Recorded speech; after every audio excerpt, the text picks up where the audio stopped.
उद्धव ठाकरेंनी आज शिवसेना मी त्याच्या आधी एक अत्यंत महत्वाचा विषय तुमच्या समोर मांडतो. माझ्या बाजूला बाबूराव माने उपस्थित आहेत. शिवसेनेचे धारावीचे आमदार होते. खूप जुने निष्ठावंत शिवसैनिक, सामाजिक कार्य त्यांनी अनेक वर्ष त्या भागात केले. बाबूराव माने यांनी सकाळी ते मला येऊन भेटले आता आणि अस्वस्थ आहेत फार. धारावीमध्ये जो अत्याचार सुरू आहे, आम्ही जो लढा देतो आहोत धारावी वाचवण्याचा, तो काल रात्रीच ना परवा रात्री यांची एक 30 ते 32 वर्ष जुनी व्यायामशाळा जिम आहे. अडाणीचे लोक आले बुलडोजर घेऊन, त्याने त्यांची जिम तोडून टाकली. कारण नाही, काही नाही, नोटीस नाही काय. रात्री त्यानंतर आता त्यांची एक फार जुनी शाळा आहे, आपल्याला माहिती असेल, मनोहर जोशींच्या नावानं, आणि एक मैदान आहे. 30 वर्षापेक्षा जास्त काळ ती शाळा ते चालवतात. आता त्यांना ती शाळा तोडायची आहे. ते मैदान ताब्यात घ्यायचं गौतम अडाणीला. अख्खा देश त्यांनी जवळजवळ ताब्यात घेतल्यावर आमच्या गोरगरीब सामाजिक कार्यकर्त्यांच्या संस्था जे चालवत आहेत कष्टानं, त्या काय प्रॉफिट मेकिंग संस्था नाही आहेत धारावी आसपासच्या परिसरातल्या. आणि मला वाटतं ती म्हाडाने बांधून दिलेली आहे जागा. म्हाडाची लीजवर आहे. म्हाडाने दिलेली जागा, लीजवर असलेली जागा. गौतम अडाणीचे लोक अशा तऱ्हेने त्या धारावीमध्ये हाहाकार माजलेला आहे. काय देवेंद्र फडणवीस या मुंबईचे पालकमंत्री, हा अत्यंत गंभीर विषय आहे. आणि हा प्रत्येक मराठी माणसाच्या काळजात कट्ट्यार खुपसणारा हा विषय आहे. माननीय उद्धव ठाकरे आणि आम्ही सगळे धारावी वाचवा का सांगतो ते यासाठी सांगतो. रात्री अपरात्री तुम्ही बुलडोझर जेसीबी घेऊन सामाजिक कार्यकर्त्यांच्या संस्था वरती ती चालवता, फिरवता. पोलीस काही करायला तयार नाही.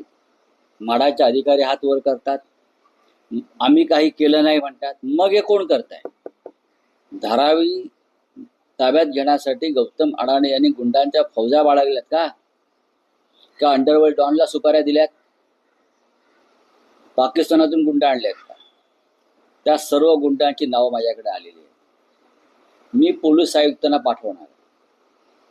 आता मी उद्धवजींच्या कानावर हा विषय घालीन. काय त्या भागामध्ये आमदार आहेत, आमच्या काँग्रेसचे आहेत, वर्षा गायकवाड आहेत, अनिल देसाई आमचे खासदार आहेत, सगळ्यांशी मी बोलीन आज. पण हा अत्याचार गौतम अडाणीचा काय विरोध आहे आम्हाला, आमचा गौतम अडाणीला मुंबईत, त्याचं एक ज्वलंत उदाहरण म्हणजे बाबूराव माने. 30-35 वर्षाच्या संस्था ज्या त्यांनी कष्टातनं उभ्या केल्या, त्याच्यावर तुम्ही मध्यरात्री गुंडांच्या मदतीनं बुलडोजर चालवता. आणि सरकार आणि त्यांची कायदा सुव्यवस्था कुठे झक मारते. मोदी फ्रान्सला गेले आहेत, आता पाठोपाठ अडाणी पोचतील तिथे एखादा कॉन्ट्रॅक्ट घ्या तुम्ही, अख्खं जग ताब्यात घ्या. पण गरिबांची धारावी का गिळताय? मराठी माणसाच्या संस्कारांवरती का बुलडोझर चालवताय? हा प्रश्न देवेंद्र फडणवीस जे या महाराष्ट्राचे मुख्यमंत्री आहेत,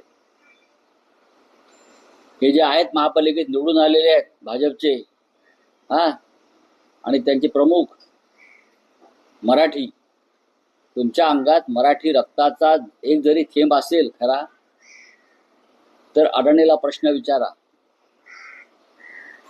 की हा जो तुझा मराठी माणसाला उद्ध्वस्त करण्याचे जे काय कारस्थान चालू आहे ते कशासाठी, कोणासाठी? धारावीमध्ये शिवसेना विरोधाचे हे कारण आहे. चला पुढे बोला.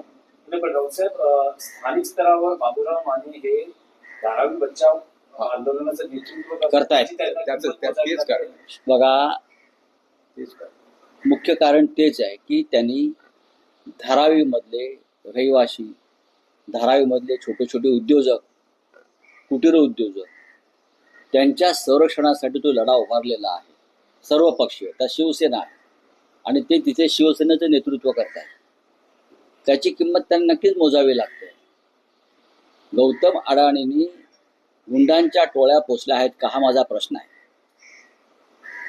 गौतम अडाणी हे उद्योगपती स्वतःला समजतात ना, मग त्यांनी उद्योगपतीसारखं वागावं, त्यांनी रतन टाटासारखं वागावं, त्यांनी मुकेश अंबानीसारखं वागावं उद्योगपती म्हणून, त्यांनी बिर्लासारखं वागावं, त्यांनी गुंडांच्या टोळीच्या प्रमुखासारखं वागू नये, त्यांनी दाऊद इब्राहिम वगैरे वगैरे जे आहे, छोटा शकील,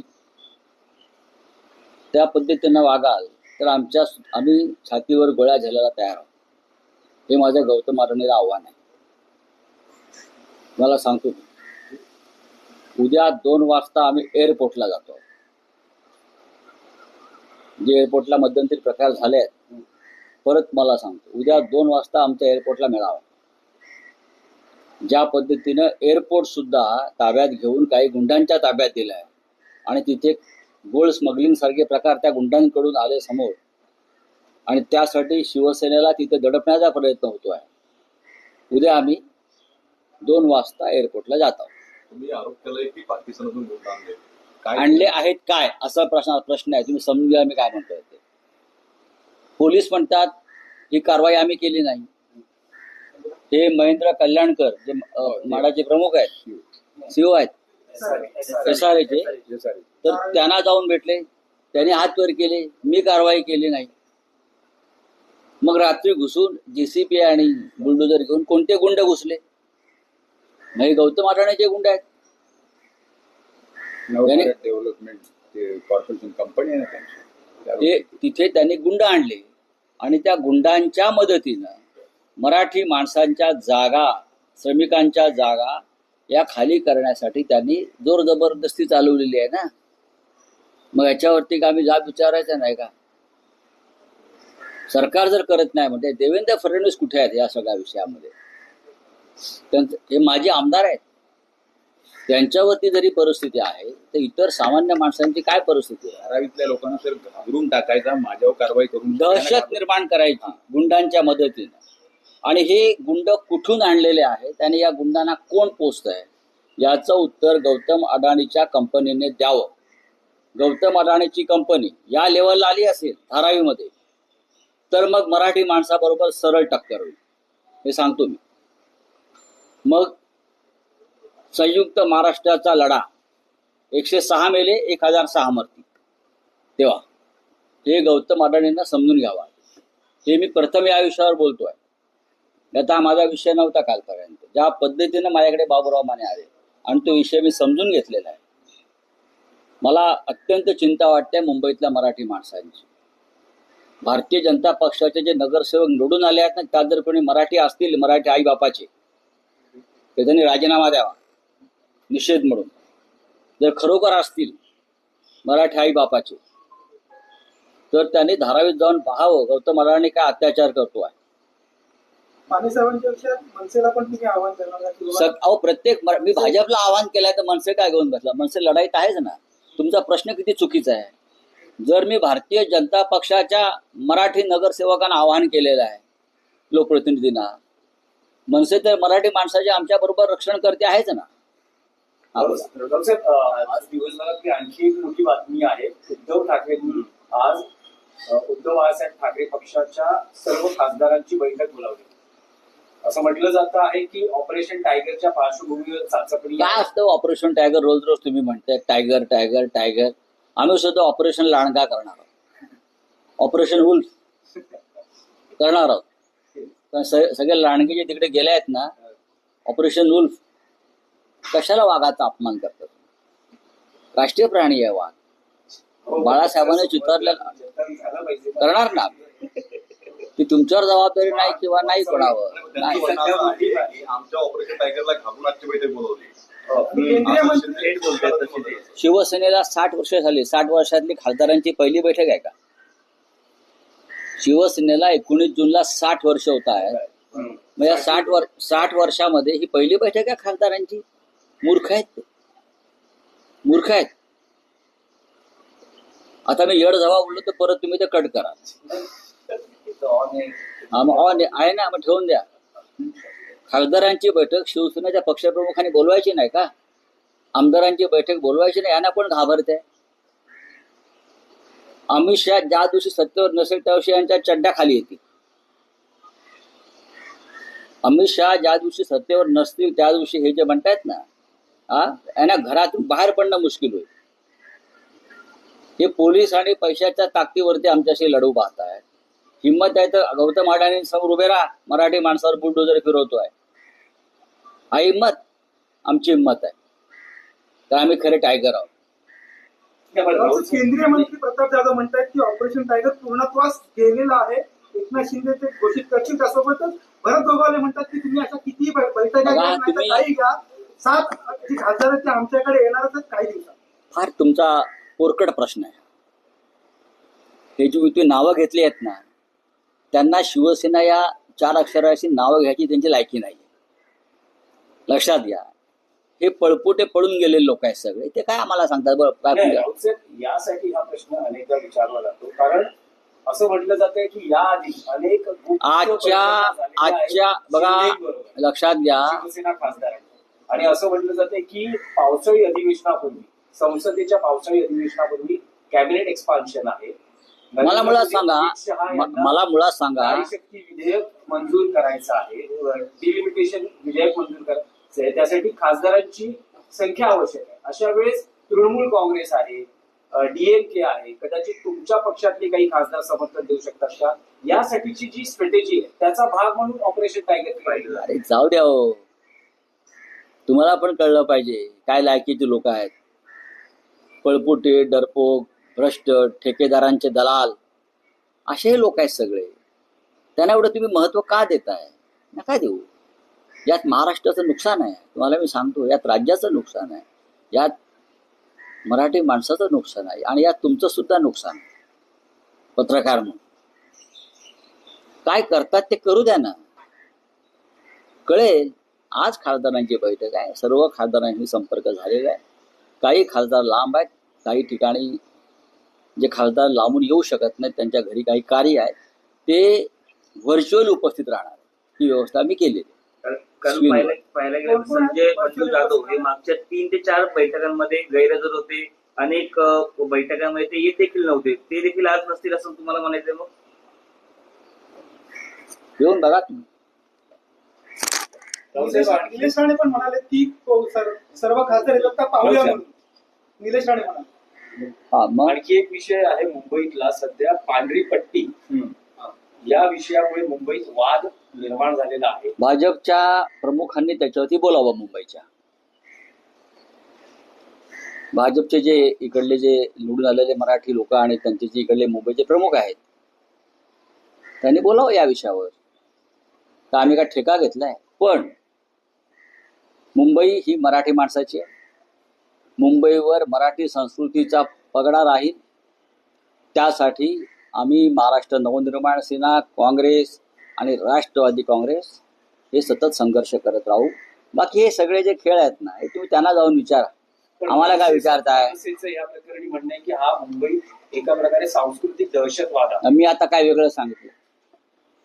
मी वेगळं काय सांगितलं? की मुंबईला मराठी माणूस, मराठी संस्कृती यांच्या रक्षणासाठी आम्ही कटिबद्ध आहोत. बोलिए हिंदी में क्या है? हाँ, किसका? तो अगर इस प्रकार से भड़काऊ भाषण के ऊपर एफआईआर दर्ज करेंगे तो दिल्ली के चुनाव में अनुराग ठाकुर जैसे लोग जिस प्रकार के भड़काऊ भाषण कर रहे थे, तो उनके ऊपर क्यों नहीं एफआईआर दर्ज हो गया? उत्तर प्रदेश के हर बीजेपी का नेता इस प्रकार से भड़काऊ भाषण करता है, उनके ऊपर क्यों नहीं एफआईआर दर्ज हुआ? देखिए, ममता बनर्जी एक लड़ने वाली राजनेत्री है, जिसे हम शेरनी कहते हैं. उनको चारों तरफ से घेर कर आप खत्म करना चाहते हो, लेकिन हम सब उनके साथ हैं. एफआईआर से वो डरने वाली महिला नहीं है. चलिए, प्रश्न आहे, अभी इनको पूरा हो. मीटिंग में सारे एमपीज को बुलाया गया, कहा था कि मोदी भी अपने नंबर्स की तरफ बढ़ चुके हैं. क्या ऐसा कोई नियम बना है क्या कि हमारे पार्टी के जो प्रमुख है वो हमारे सांसदों को मीटिंग को नहीं बुला सकते? कौन डर रहा है? ये रेगुलर मीटिंग है, हर महीने में एक मीटिंग होती है. विधायक सांसद एक साथ आते हैं, हमारे 9 सांसद हैं, उनको आज बुलाया है उद्धव जी ने, उनसे बातचीत होगी। जो सांसद यहाँ नहीं पहुँच जाएंगे उनसे हम वीडियो वीसी द्वारा उनसे हमारी बातचीत हम करेंगे। तो एक रेगुलर प्रोसेस है, उसमें नई बात कोई नहीं। टूटने की आशंका रखी जाए। ये 2 साल से आप बोल रहे हो, कौन टूटेगा, कौन तोड़ेगा? जिस दिन हमारे हाथ में सत्ता आएगी, बीजेपी नहीं बचेगी, टुकड़े टुकड़े हो जाएंगे बीजेपी, पहले भाग जाएंगे, घर से बाहर नहीं निकलेंगे। आप देखो। राऊत साहेब, एक मराठी प्रश्न आहे. आज राज ठाकरेंचा वाढदिवस आहे. या वाढदिवसानिमित्त तुम्ही त्यांना काय शुभेच्छा द्या? बघा, राज ठाकरे हे माझे